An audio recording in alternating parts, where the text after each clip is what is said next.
ಪಶ್ಚಿಮ ಬಂಗಾಳದ ವಿಧಾನಸಭಾ ಚುನಾವಣೆಗೆ ಮೊದಲ ಹಂತದ ಮತದಾನ ಇವತ್ತು ನಡೆಯಲಿದೆ.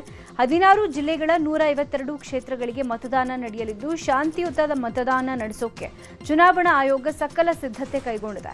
ಏಪ್ರಿಲ್ 29ರಂದು ಉಳಿದ 142 ಕ್ಷೇತ್ರಗಳಿಗೆ ಚುನಾವಣೆ ನಡೆಯಲಿದೆ.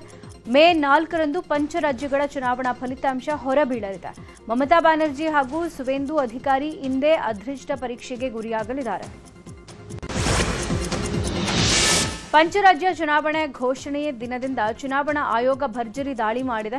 ಕೇಂದ್ರ ಚುನಾವಣಾ ಆಯೋಗ ನೀಡಿರುವ ಮಾಹಿತಿ ಬೆಚ್ಚಿ ಬೀಳಿಸುವಂತಿದೆ. ಚುನಾವಣಾ ನೀತಿ ಸಂಹಿತೆ ಜಾರಿಯಾದ ದಿನದಿಂದ ಇಲ್ಲಿ ತನಕ ಪಶ್ಚಿಮ ಬಂಗಾಳ ಮತ್ತು ತಮಿಳುನಾಡಿನಲ್ಲಿ ಜಪ್ತಿ ಮಾಡಲಾಗಿರುವ ಹಣ, ಮದ್ಯ ಹಾಗೂ ಬೆಲೆ ಬಾಳೋ ಗಿಫ್ಟ್ಗಳ ಮೌಲ್ಯ ಬರೋಬ್ಬರಿ 1,000 ಕೋಟಿ ಎನ್ನಲಾಗಿದೆ. ಚುನಾವಣೆಗೆ ಮುನ್ನ ನಿನ್ನೆ ತಮಿಳುನಾಡಿನಲ್ಲಿ 100 ಕೋಟಿ ನಗದನ್ನ ಸೀಸ್ ಮಾಡಲಾಗಿದೆ. ಈ ಹಣವನ್ನು ಮತದಾರರಿಗೆ ಹಂಚಲು ತರಲಾಗಿತ್ತು ಎನ್ನಲಾಗಿದೆ.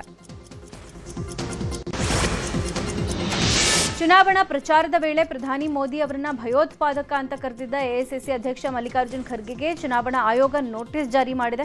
ಮುಂದಿನ 24 ಗಂಟೆಯ ಒಳಗೆ ನಿಮ್ಮ ನಿಲುವನ್ನು ವಿವರಿಸುವಂತೆ ನೋಟಿಸ್ನಲ್ಲಿ ಸೂಚನೆ ಕೊಡಲಾಗಿದೆ.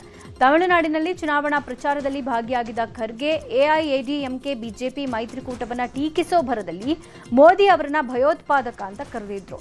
ಆ ಬಳಿಕ ಭಯ ಸೃಷ್ಟಿಸುತ್ತಾರೆ ಅಂತ ಮರು ಸ್ಪಷ್ಟನೆಯನ್ನು ಕೊಟ್ಟಿದ್ರು. ಇವತ್ತು ಸಂಜೆಯೊಳಗೆ ಇದಕ್ಕೆ ಉತ್ತರ ಕೊಡಬೇಕಾಗಿದೆ.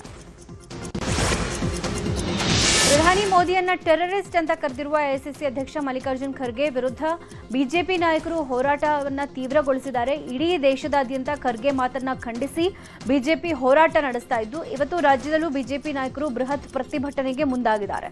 ಬಿಜೆಪಿ ರಾಜ್ಯಾಧ್ಯಕ್ಷ ಬಿವೈ ವಿಜಯೇಂದ್ರ, ವಿಧಾನಸಭೆ ವಿಪಕ್ಷ ನಾಯಕರಾದ ಆರ್ ಅಶೋಕ್, ಮೇಲ್ಮನೆ ವಿಪಕ್ಷ ನಾಯಕ ಛಲವಾದಿ ನಾರಾಯಣಸ್ವಾಮಿ ಹಾಗೂ ಕೇಂದ್ರ ಸಚಿವೆ ಶೋಭಾ ಕರಂದ್ಲಾಜೆ ಸೇರಿದಂತೆ ಶಾಸಕರು, ಸಂಸದರು ವಿಧಾನಸೌಧದ ಗಾಂಧಿ ಪ್ರತಿಮೆ ಬಳಿ ಬೆಳಗ್ಗೆ 9:30ಕ್ಕೆ ಪ್ರತಿಭಟನೆ ನಡೆಸಲಿದ್ದಾರೆ. ಇವತ್ತಿನ ಎಸ್ಎಸ್ಎಲ್ಸಿ ಪರೀಕ್ಷಾ ಫಲಿತಾಂಶ ಹೊರಬೀಳಲಿದೆ. ಮಧ್ಯಾಹ್ನ 12 ಗಂಟೆಗೆ ವೆಬ್ಸೈಟ್ನಲ್ಲಿ ಪ್ರಕಟವಾಗಲಿದ್ದು ಸಂಜೆ ವೇಳೆಗೆ ಶಾಲೆಗಳಲ್ಲಿ ಫಲಿತಾಂಶ ಸಿಗಲಿದೆ. ಇವತ್ತು ಮಧ್ಯಾಹ್ನ 12 ಗಂಟೆಗೆ ಶಾಲಾ ಶಿಕ್ಷಣ ಮೌಲ್ಯ ನಿರ್ಣಯ ಮಂಡಳಿಯಲ್ಲಿ ಶಿಕ್ಷಣ ಸಚಿವ ಮಧು ಬಂಗಾರಪ್ಪ ಫಲಿತಾಂಶವನ್ನು ಪ್ರಕಟಿಸಲಿದ್ದಾರೆ. ಈ ಬಗ್ಗೆ ನಿನ್ನೆ ಸಿಎಂ ಜೊತೆಗಿನ ಸಭೆ ಬಳಿಕ ಮಾತನಾಡಿದ ಸಚಿವ ಮಧು ಬಂಗಾರಪ್ಪ, ಈ ಬಾರಿ ಹೈಕೋರ್ಟ್ ಆದೇಶ ಪಾಲನೆ ಮಾಡ್ತೀವಿ, ಗ್ರೇಸ್ ಕೊಡ್ತೀವಾ ಇಲ್ವಾ ಅಂತ ಸುದ್ದಿಗೋಷ್ಠಿಯಲ್ಲಿ ಹೇಳ್ತೀವಿ ಅಂತ ಹೇಳಿದ್ರು. ವೆಬ್ಸೈಟ್ನಲ್ಲಿ ಫಲಿತಾಂಶ ಹಾಗೂ ಡಿಜಿ ಲಾಕರ್ನಲ್ಲಿ ಮಾರ್ಕ್ಸ್ ಕಾರ್ಡ್ ಸಿಗುತ್ತೆ.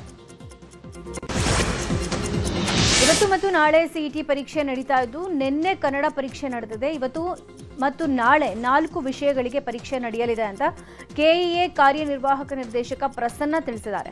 ಸಿಇಟಿ ಪರೀಕ್ಷೆಗಾಗಿ 20,000 ಸಿಬ್ಬಂದಿ ನಿಯೋಜನೆ ಮಾಡಲಾಗಿದೆ. ಪರೀಕ್ಷಾ ಕೇಂದ್ರದಲ್ಲಿ ಸಿಸಿಟಿವಿ ಕ್ಯಾಮೆರಾ ಕಣ್ಗಾವಲು ಹಾಕಲಾಗಿದೆ. ಪರೀಕ್ಷೆ ನಡೆದ ಅರ್ಧ ಗಂಟೆಯಲ್ಲಿ OMR ಶೀಟ್ ಅಪ್ಲೋಡ್ ಮಾಡುವ ಮೂಲಕ ಪಾರದರ್ಶಕತೆ ಕಾಯ್ದುಕೊಳ್ಳಲು ನಿರ್ಧರಿಸಲಾಗಿದೆ. ಇವತ್ತು ಮತ್ತು ನಾಳೆ ಸಿಇಟಿ ಪರೀಕ್ಷೆ ಹಿನ್ನೆಲೆ ಪರೀಕ್ಷಾ ಕೇಂದ್ರದ ಸುತ್ತಮುತ್ತ ನಿಷೇಧಾಜ್ಞೆ ಜಾರಿ ಮಾಡಿ ಪೊಲೀಸ್ ಆಯುಕ್ತ ಸೀಮಂತ್ ಕುಮಾರ್ ಸಿಂಗ್ ಆದೇಶ ಹೊರಡಿಸಿದ್ದಾರೆ. ಪರೀಕ್ಷಾ ಕೇಂದ್ರದ ಸುತ್ತಮುತ್ತ 200 ಮೀಟರ್ ವ್ಯಾಪ್ತಿಯಲ್ಲಿ ನಿಷೇಧಾಜ್ಞೆ ಜಾರಿ ಮಾಡಲಾಗಿದೆ. ಬೆಳಗ್ಗೆ 10ರಿಂದ ಪರೀಕ್ಷೆ ಮುಗಿಯೋ ತನಕ ನಿಷೇಧಾಜ್ಞೆ ಜಾರಿಯಲ್ಲೇ ಇರುತ್ತೆ. ಎಕ್ಸಾಮ್ ಸೆಂಟರ್ನ ಸುತ್ತಮುತ್ತ ಜೆರಾಕ್ಸ್ ಅಂಗಡಿಗಳನ್ನು ಬಂದ್ ಮಾಡಲು ಸೂಚನೆ ಕೊಡಲಾಗಿದ್ದು, ಹೆಚ್ಚುವರಿಯಾಗಿ ಸ್ಥಳೀಯ ಪೊಲೀಸ್ ಬಂದೋಬಸ್ತ್ ಕೂಡ ಇರುತ್ತೆ.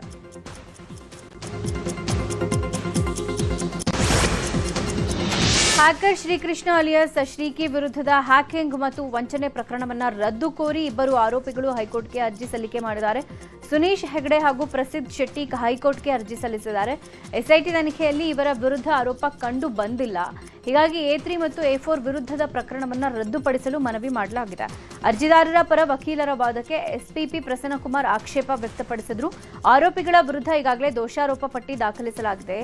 ಪ್ರಕರಣ ರದ್ದು ಕೋರಿರುವ ಅರ್ಜಿಗೆ ಆಕ್ಷೇಪಣೆ ಸಲ್ಲಿಸುವುದಾಗಿ ವಾದ ಮಂಡಿಸಿದ್ದಾರೆ. ಹೈಕೋರ್ಟ್ ಏಕಸದಸ್ಯ ಪೀಠ ವಿಚಾರಣೆಯನ್ನು ಏಪ್ರಿಲ್ 25ಕ್ಕೆ ಮುಂದೂಡಿದೆ. ಹಿಂದಿ ಹೇರಿಕೆ ವಿರೋಧಿಸಿ ಹೋರಾಟ ಮಾಡಿದ್ದಕ್ಕೆ ಕರವೇ ಕಾರ್ಯಕರ್ತರಿಗೆ ಅಸಭ್ಯವಾಗಿ ನಿಂದನೆ ಮಾಡಿ ಹಾಗೂ ಬೆದರಿಕೆ ಕರೆಗಳು ಬರ್ತಾ ಇರುವ ಹಿನ್ನೆಲೆ ಕರವೇ ಕಾನೂನು ಹೋರಾಟದ ಎಚ್ಚರಿಕೆ ಕೊಟ್ಟಿದೆ.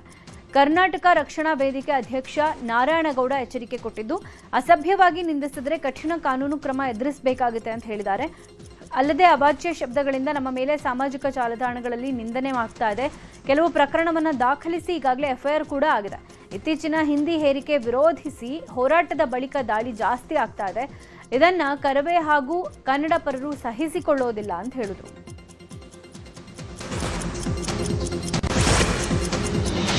ಮಂಗಳೂರು ನಗರ ಪೊಲೀಸ್ ಕಮಿಷನರ್ ಸುಧೀರ್ ಕುಮಾರ್ ರೆಡ್ಡಿ ವಿರುದ್ಧ ಗಂಭೀರ ಆರೋಪ ಕೇಳಿಬಂದಿದೆ. ಭಾಷಾವಾರು ತಾರತಮ್ಯ ಆರೋಪಿಸಿ ಡಿಜಿಐಜಿಪಿಗೆ ಡಿಸಿಆರ್ಇ ಎಸ್ಪಿ ಕಾಶಿನಾಥ್ ಪತ್ರ ಬರೆದಿದ್ದಾರೆ. ಮಾನಸಿಕ ಕಿರುಕುಳ ಹಾಗೂ ಭಾಷಾವಾರು ತಾರತಮ್ಯ ಮಾಡ್ತಾ ಇದ್ದಾರೆ. ಅವರು ಹೇಳಿದ ಹಾಗೆ ಕೆಲಸ ಮಾಡಬೇಕು ಅಂತಾರೆ. ಅವರ ಮಾತು ಕೇಳಲಿಲ್ಲ ಅಂದ್ರೆ ಟಾರ್ಗೆಟ್ ಮಾಡಿ ಮೆಮೊ ಕೊಡ್ತಾ ಇದ್ದಾರೆ ಅಂತ ಆರೋಪ ಮಾಡಲಾಗಿದೆ. ಕರ್ನಾಟಕ ಮೂಲದ ಅಧಿಕಾರಿಗಳನ್ನ ಟಾರ್ಗೆಟ್ ಮಾಡಿ ಕಿರುಕುಳ ಕೊಡ್ತಾರೆ ಅಂತಾನೂ ದೂರಿದ್ದಾರೆ. ಭ್ರಷ್ಟಾಚಾರದ ವಿಚಾರದ ಬಗ್ಗೆಯೂ ಆರೋಪ ಮಾಡಿದ್ದು, ಈ ಬಗ್ಗೆ CM, home minister, home secretary ಹಾಗೂ ಡಿಜಿಐಜಿಪಿ ಸಮ್ಮುಖದಲ್ಲಿ ವಿವರಣೆಗೆ ಅವಕಾಶ ಕೋರಿ ಪತ್ರ ಬರೆದಿದ್ದಾರೆ. ಈ ಬಗ್ಗೆ ವರದಿ ಕೇಳಿದ್ದೀನಿ, ವರದಿ ಅನ್ವಯ ಸತ್ಯಾಸತ್ಯತೆ ಪರಿಶೀಲನೆ ನಡೆಸಿ ಕ್ರಮ ಎಂದಿದ್ದಾರೆ ಗೃಹ ಸಚಿವರು ಡಾಕ್ಟರ್ ಜಿ ಪರಮೇಶ್ವರ್.